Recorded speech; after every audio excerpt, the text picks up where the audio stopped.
materials that came with the rack. Interestingly enough, this is apparently a skill level C project. I'm not sure if that means you needed to get a C or better in shop class, or what they're thinking. 2 to 4 hours for the replacement time on the rack. That does seem kind of optimistic. Okay, back in the shop. Next day, we've got the struts off to the tire shop to be reassembled with the new strut cartridge on the old springs. So moving on to dealing with the steering rack. The thing with these vehicles is that steering rack is well and truly buried underneath the whole front end of the vehicle. The factory procedure for replacing the bushings is basically the same as replacing the rack, which involves lots of tear down and reassembly. My hope is that by taking the fan shroud and fan off, we can gain access from the top sufficient to replace the bushings without having to remove the front differential and all of the other material that's involved in that. We're going to see how that works out. Heading towards the idea of tearing it down, get the fan shroud out, start by taking the cover off the top of the motor, and then getting all of this stuff here at the front out of the way. This one has been modified over a couple of iterations of changes. So some of this stuff is zip tied in place instead of using the original clips. So we're just going to break the zip ties.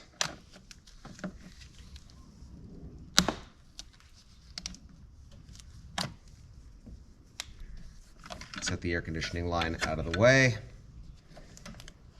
Similarly with the coolant line here.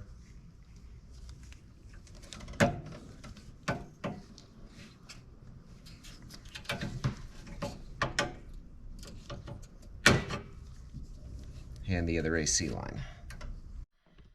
So shroud is held with 2 little 10mm bolts, 10mm head anyway, on either side. This one has been modified. On the last time we had to tear this down, we cut the shroud in half, and so there's some additional nuts on this side that allow the top half of the shroud to be removed, and that provides a lot more access to the fan, because otherwise you have to take the fan off and the shroud off at the same time, and there's just not a lot of space here to get to the nut that holds the fan in place. Highly recommended. If you've got a reason to take this apart, take the time, make that modification while you have it in pieces. It does make this job, this part of the job anyway, less obnoxious when you have to remove the fan.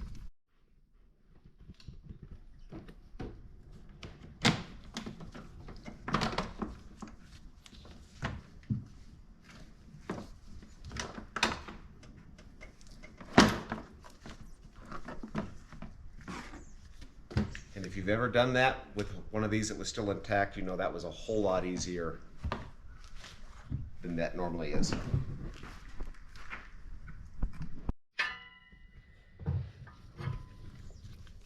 Lots of people will tell you you can just do this with a big crescent wrench. I will tell you, having done this one a few times, a proper sized wrench makes this job a whole lot easier. However, you'll observe that it is necessary to hold back the assembly. Another from the category of tips and tricks from the CRD mechanic. There is a bolt located behind the fan pulley here that you can put a 13mm socket on, and it will act as a holdback for the fan clutch. The alternative is you get in here with a specialty holdback tool. I have found this is a whole lot easier than dealing with the specialty tool is.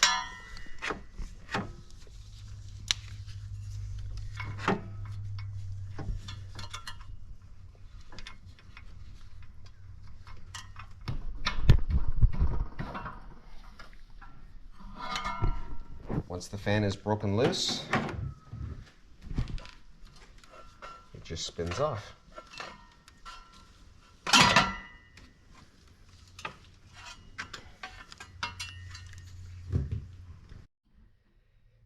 As we stare down into the abyss, here and here are our steering rack bolts, our lower radiator hose,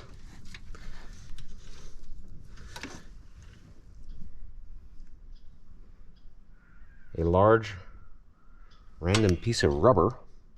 However, I'm fairly confident this is going to give us access to what we needed, which is that steering rack. To get to the bottom side of the bolts for the steering rack, they're located behind a skid plate on the bottom of the vehicle. So we're going to raise the vehicle up, remove the skid plate from underneath, which will give us access to those bolts. Many of you are used to seeing me use an impact on a lot of this type of stuff. On the bottom of the Liberty, all of these things are captive bolts.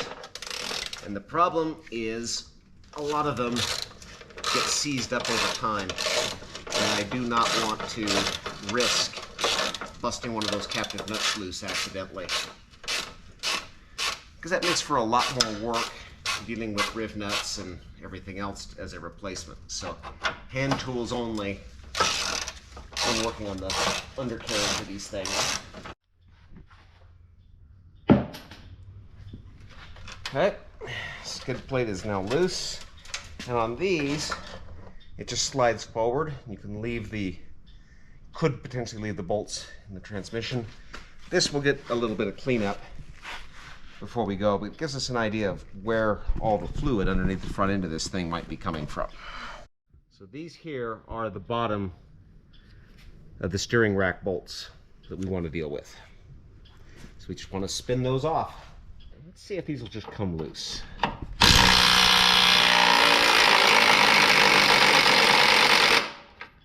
That would be a nope. We'll have to put a wrench on the other side.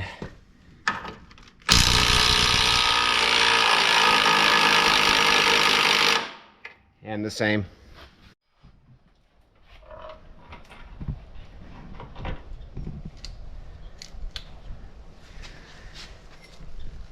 And that is a steering rack bolt. That is significant.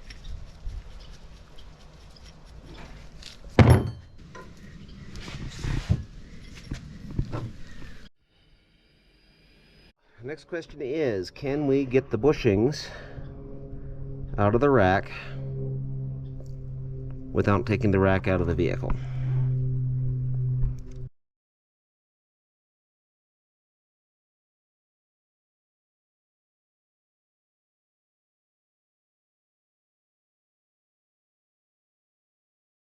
While April was ordering a new steering rack for the vehicle, I went ahead and popped the tie rod ends loose. The issue here being that it appears that without taking the rack out of the vehicle, we're not going to be able to replace those bushings. And if the rack is out of the vehicle, this vehicle has 230,000 miles on it, we may as well put in a new part as opposed to putting in an old one and hoping that the rack itself is not the problem that we're having. So, with that in mind, pop those loose. Probably need to remove the tie rod ends from the rack to transfer to the new rack, and we'll proceed on. So Kenneth just had me run the seatbelt through the steering wheel and back fasten. Reason for this is not to break the clock spring.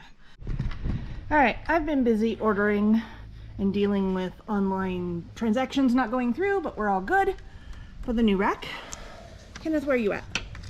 Working on disconnecting the rack from the steering linkage. This is often a Loctited bolt because you really do not want these to come out. But that of course means it's very tight.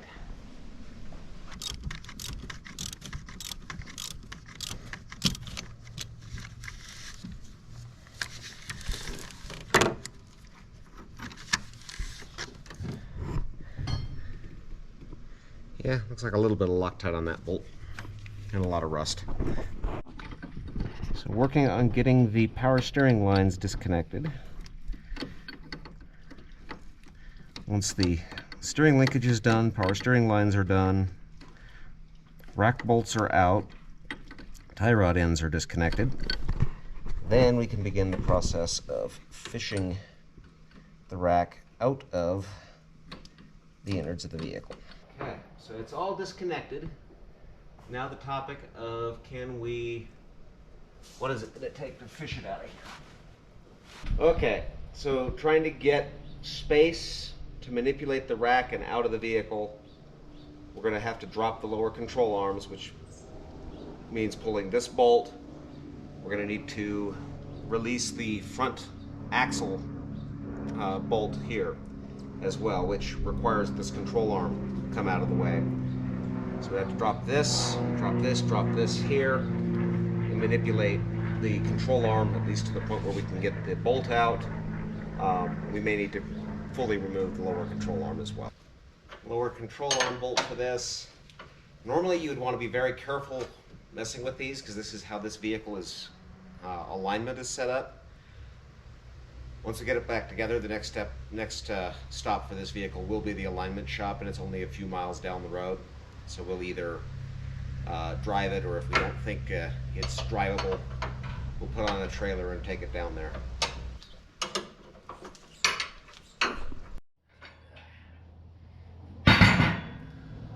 Okay, pulled out control bolt arms, have loosened the bolts that support the front of the front differential. The front one here is under tension, so to support the front axle differential before we pull the bolts out.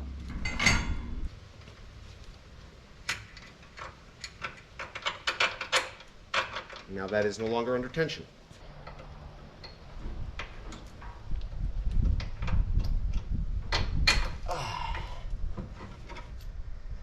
Both of the front differential support bolts are out, which will allow the front differential now to begin to drop. Bolts removed will hold the front differential in place, letting the front differential drop down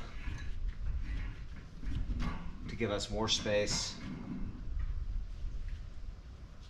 to manipulate the rack out of here. The deal is, we've now created some space. We can see that the steering rack is sitting here on top of the differential.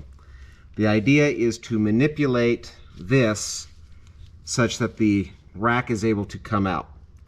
I think what we're going to need to do is move it to the passenger side, hopefully enough that I can get the pieces here out and around everything else, let that side drop down, and then hopefully then be able to pull the rack to the passenger side and drop it out without having to take the front axle the rest of the way out of the vehicle.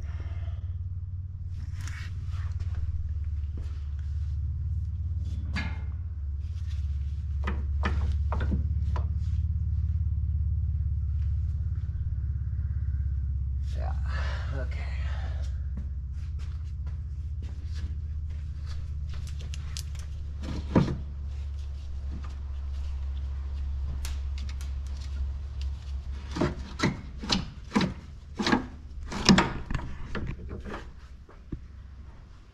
How far out did that?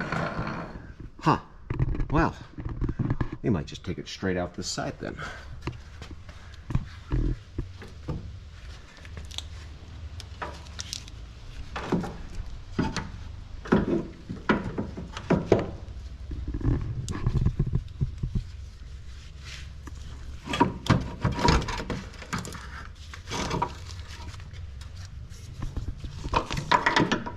There, boys and girls, is a steering rack. So I do suspect that our random piece of rubber here was the top of that bushing. We can see that this is a similar kind of thing. So I think the bushing here was shot. So, unboxing of our new rack.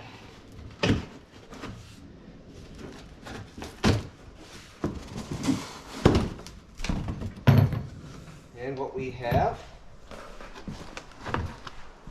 looks like a new rack, and conveniently does not have the bushings pre-installed. Okay, so now we need our new bushings.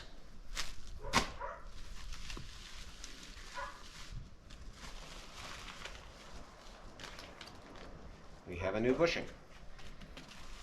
Our bushing comes with what looks like a little bit of silicone grease.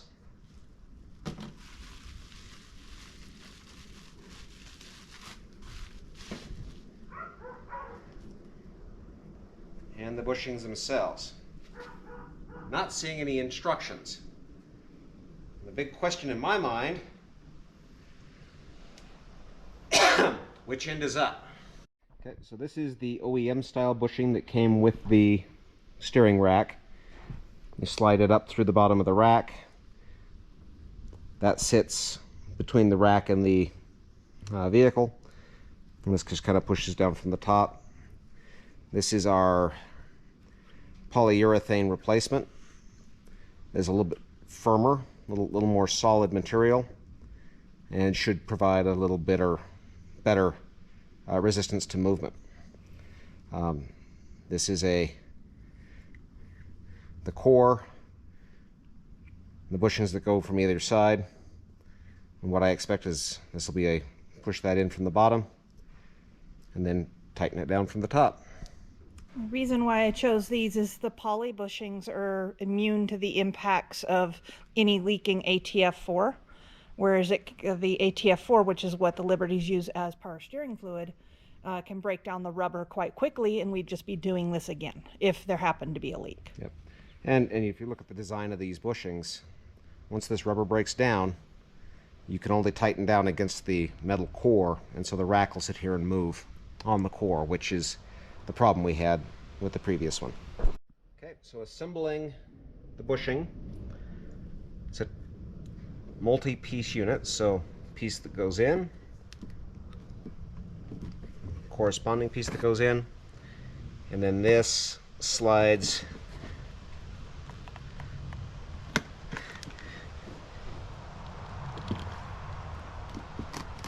in like so.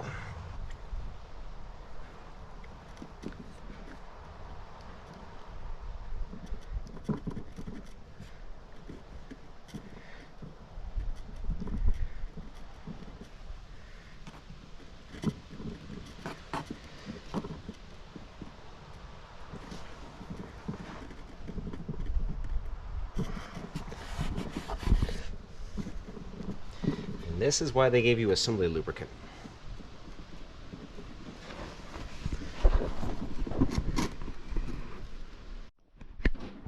The theory is that installation is the inverse of removal, so that this should just kind of slide in here.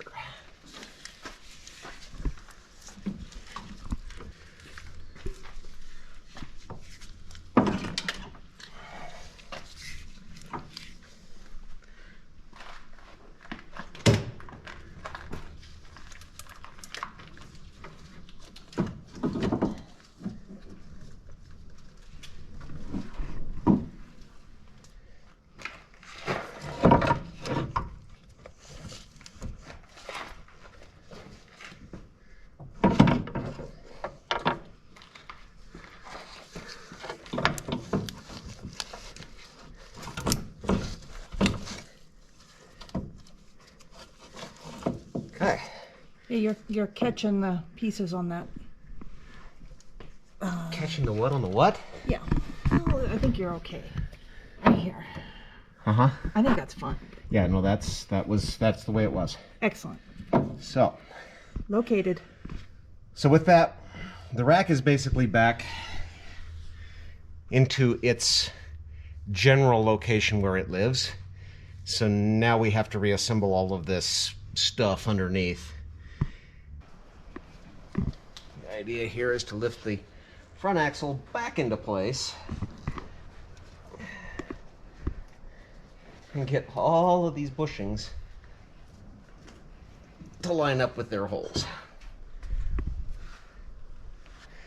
Anti-seize before going into the bushings. Make sure that the next time you try to take this out, it's not frozen to the center of the bushing.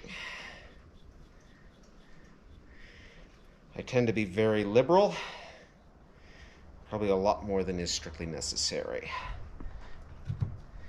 But antifreeze, or anti-seize. With the anti-seize.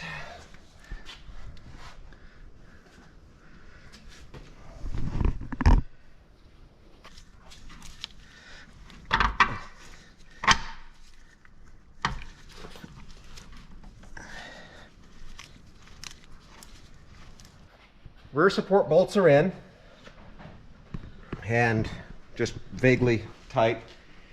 The next is these front ones.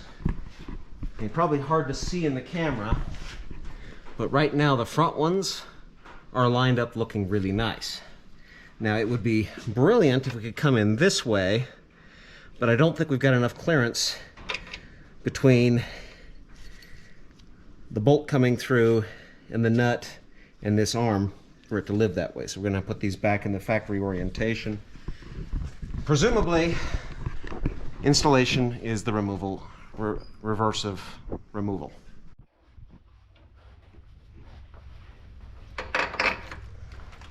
Now it's in.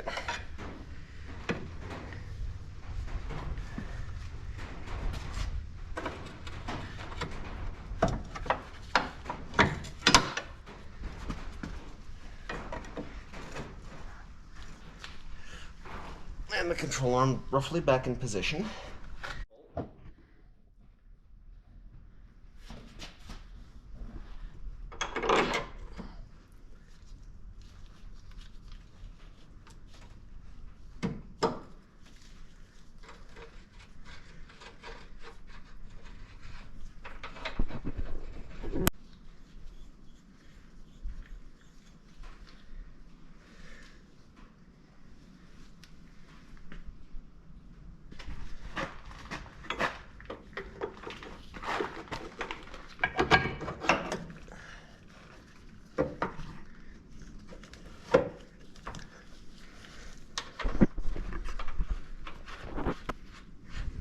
Now going to put this accumulator or cooler back in place.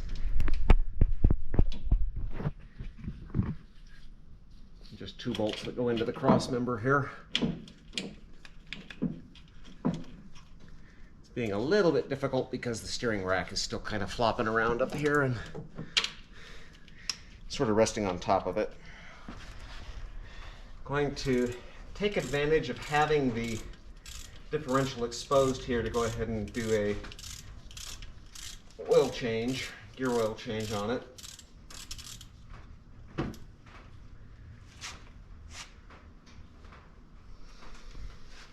Definitely smells like gear oil.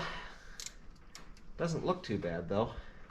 Normally when you have a bushing in play, they tell you not to tighten it until it's under the vehicle's own weight. The reason I'm going to go ahead and tighten these up now is because we're going to take it in for an alignment, and we know that this bushing is how they align it. And it's by virtue of this cam bolt that is here on the back side. So because of that, I'm not concerned about the bushing not being in its resting position, because they will have to loosen this up when they do the alignment, and then it'll get torqued again at that point. So I'm not worried about this bushing being out of its home position.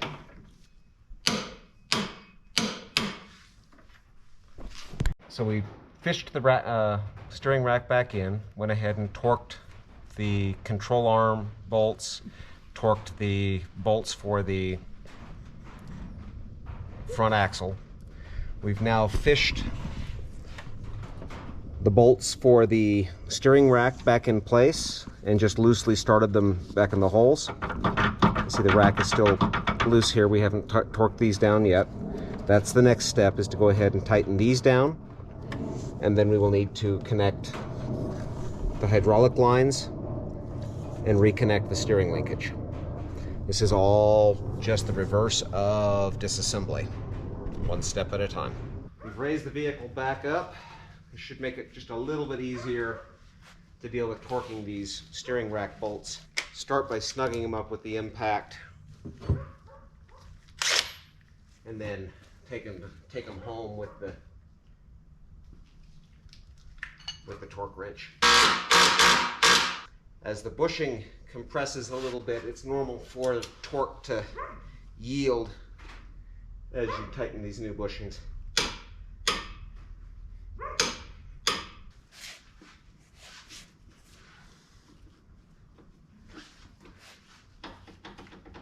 You do always have to be careful when you're working with a wrench that you don't wedge it so that you can't get it back out.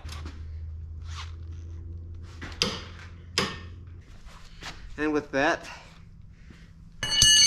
steering rack is torqued back into place. So before we reconnect the hydraulic lines, we're going to go ahead and replace these O-rings that are on the end of the fitting with the new O-rings that we've been given. These have been in place for a long time, and they're, you know, kind of hardened and compressed. So just with the pick, come in here, grab a hold of it, and pull it up and off. And we've got the old O-ring. Take the new O-rings that came with the rack and slide them on to the end of the fitting. So down here, with the two little plastic plugs removed, we have the two hydraulic fittings. It's just a matter of reattaching the hoses to the fittings in the same order they came off. They only fit one way. They're different sizes, so you can't really screw this up. Just put them back in, snug them down. And just like that, hoses are connected, tightened back up. No need to go bananas with these. They do have an O-ring on them. Torque spec is like 37 foot-pounds. Just get them good and snug. Now we need to connect the steering shaft here. And that's just a slide it on and then slide the bolt through. And then a little bit of Loctite and tighten it down. So fish the coupler back onto the end of the shaft. A little bit of Loctite on the through bolt, and then with a lot of patience put the through bolt back into the coupler. Loctite so that bolt doesn't work its way out over time, which can lead to a less than entertaining situation going down the road. Technically, the steering rack replacement is done. It's been torqued down to both of the cross members. It's reattached to the hydraulics, and it is connected to the steering linkage. Next up, we need to attach the tie rod ends and attach those to the knuckles. That will happen after we replace ball joints. And then we need to reassemble all of the bits and pieces that we took off to get to the steering rack.